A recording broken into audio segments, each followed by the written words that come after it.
जय माता की सारे भक्तानों सारे संगतानों परिवार सहित जय माता की। इस सारे संसार के कर्ता विष्णु भगवान, देवी सरस्वती जी तथा गुरु जी के चरण कमलों को नमस्कार करता हूँ और इस माघ महात्म कथा को शुरू करता हूँ। बोलो गणपति गणेश महाराज की जय। राजा दिलीप कहने लगे कि महाराज, यह पर्वत कितना ऊंचा है और कितना लंबा है। तब वशिष्ठ जी ने कहा, 36 योजन 1 योजन 4 कोस का है ऊंचा, और चोटी में 10 योजन चौड़ा तथा नीचे 16 योजन लंबा है। जो हरिचंदन, आम, मदार, देवदास और अर्जुन के वृक्षों से सुशोभित हैं। काला गुरु लवंग के वृक्षों तथा लताओं से और कुंजों से शोभायमान हो रहा है। दुर्भिक्ष से दुखी होकर इस सुंदर पर्वत को फल फूलों से परिपूर्ण देखकर भृगु जी वहाँ पर ही रहने लगे और वहाँ के कंदराओं में और उपवनों तथा वनों में बहुत दिनों तक तपस्या करते रहे। एक विद्याधर अपनी पत्नी सहित उतरा। वह अत्यंत दुखी था। उन्होंने भृगु ऋषि को देखकर प्रणाम किया। प्रणाम करने के पश्चात वहाँ बैठ गए। तब भृगु ऋषि ने कहा कि विद्याधर, तुम बहुत दुखी हो, इसका क्या कारण है? विद्याधर कहने लगे कि महाराज, आपने पुण्य के प्रताप से स्वर्ग तथा देवतुल्य शरीर पाकर भी मेरा मुख व्याघ्र तुल्य है। यही कारण मेरे दुख और अशांति का है। मेरी व्याकुलता का दूसरा कारण भी सुनिए। मेरी पत्नी अति सुंदर है, मीठा बोलने वाली है, गाने नाचने की कला में अति प्रवीण है, शुद्ध चित्त वाली और शांत स्वभाव वाली है, और 7 स्वरों में वीणा बजाकर जिसने अपने कंठ में गाकर नारद जी को भी मुग्ध किया। नाना स्वरों के नाद के वीणा वादन कर कुबेर को भी अति प्रसन्न किया। जिसके पंचम स्वर और अंग संचालन को देखकर शिवजी भी रोमांचित हो गए। शील, उदारता, रूप और यौवन में कोई स्वर्ग की अप्सरा उसके तुल्य नहीं है। कहाँ ऐसी चंद्रमुखी स्त्री और कहाँ में व्याघ्र मुख वाला। यही चिंता मुझको रात दिन जलाती रहती है।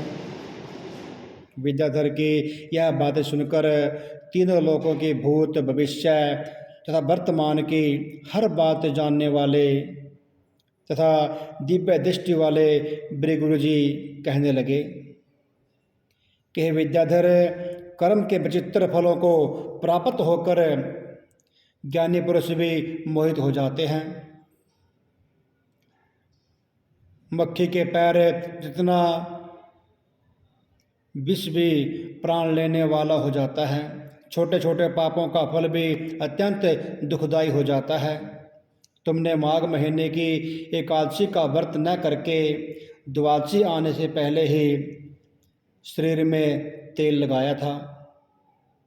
इसी पाप से तुम व्याघ्र हुए। एकादशी के दिन उपवास करके द्वादशी को तेल लगाने से राजा पुरूरूपा ने भी कुरूपा पाया। तो वह अपने ऐसे रूप को देखकर दुखी हो हिमालय पर्वत पर देव सरोवर के किनारे वहाँ पर गया और प्रीतिपूर्वक शुद्ध स्नान कर कुशा के आसन पर बैठकर भगवान कमल नेत्र, शंख चक्र गदा और पद्म पद्म को धारण करने वाले पीताम्बर तथा वनमाला पहने हुए श्री विष्णु भगवान का चिंतन करने लगे, ध्यान करने लगे। और राजा पुरवा ने 3 महीने तक निराहार रहकर भगवान का चिंतन किया। इस प्रकार 7 जन्मों में प्रसन्न होने वाले भगवान राजा के 3 महीने में 3 महीने के तप से ही प्रसन्न हो गए। और माघ शुक्ल पक्ष की एकादशी को भगवान ने अपने शंख के जल से राजा को पवित्र किया। भगवान ने उसके तेल लगाने की बात याद दिलाकर सुंदर देवताओं का रूप दिया, जिसको देखते ही उर्वशी भी उनको चाहने लगी। राजा कृतकृत्य होकर अपने घर को चला गया। भृगु ऋषि कहने लगे कि हे विद्याधर, तुम क्यों दुखी होते हो? यदि तुम अपना यह राक्षसी रूप छोड़ना चाहते हो तो मेरा कहना मानकर जल्दी ही पापों को नष्ट करने वाली हेमकुट नदी में जाकर माघ महीने का स्नान करो, जहाँ ऋषि सिद्ध देवता आदि निवास करते हैं। अब मैं उसकी विधि तुमसे कहता हूँ, सुनो। तुम्हारे भाग्य में माघ मास आज से 5वें दिन आने वाला है। ओ शुक्ला एकादशी से इसका आरंभ करो। भूमि में सोना, जितेंद्रिय रहकर दिन में 3 बार स्नान करना, महीने भर निराहार रहो, सब भोगों का त्याग करो और तीनों समय भगवान विष्णु का पूजन करो।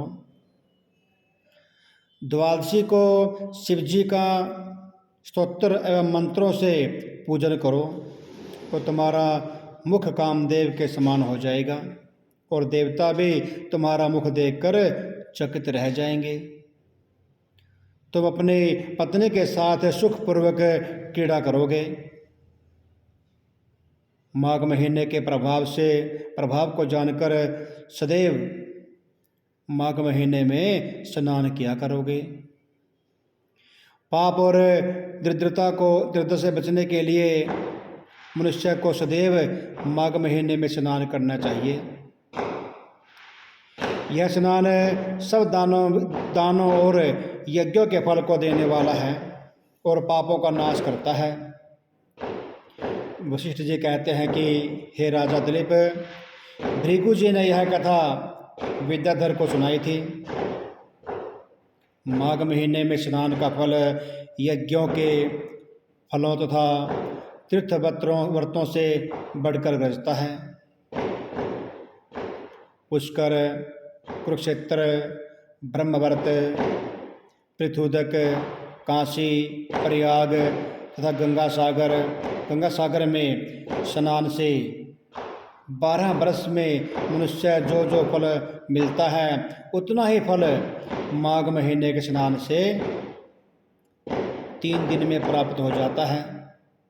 इसमें कोई संदेह नहीं है। चिरकाल तक स्वर्ग में रहने से इच्छुक मनुष्यों को सदैव यत्न से माघ महीने में स्नान करना चाहिए। आयु, आरोग्यता, धन रूप, कल्याण और गुण प्राप्त करने वालों उन सबको माघ महीने का स्नान कभी नहीं छोड़ना चाहिए। पाप तथा दरिद्रता से डरने वालों को तथा दुर्भाग्य रूपी कीचड़ को धोने के लिए माघ महीने से बढ़कर और कोई उपाय नहीं है। श्रद्धाहीन कर्मों से फल नहीं मिलता, परंतु माघ महीने का स्नान चाहे किसी प्रकार से भी हो अवश्य फल को देता है। माघ महीने में स्नान करने वाला इस लोक तथा परलोक में सदैव ही सुख पाता है। जिस तरह दोनों पक्षों में चंद्रमा बढ़ता और घटता रहता है। वैसे ही माघ महीने में स्नान से पाप अक्षीण हो जाता है। जिस प्रकार खान से अनेकों अनेक रत्न उत्पन्न होते हैं, वैसे ही माघ महीने के स्नान से सभी पुण्य फल प्राप्त हो जाते हैं। जो फल सतयुग में यज्ञ से, त्रेता में तप से होता है, वही फल द्वापर तथा कलयुग में माघ महीने में स्नान करने से मिल जाता है। वशिष्ठ जी कहते हैं, हे राजा दिलीप, भृगु जी के यह वचन सुनकर विद्याधर अपनी स्त्री सहित उसी स्थान में पर्वत के झरने से माघ महीने का स्नान करता रहा और उसके प्रभाव से उसका मुख देव सदृश हो गया, देवताओं के समान हो गया और वह मणि नील पर्वत पर आनंद से रहने लगा।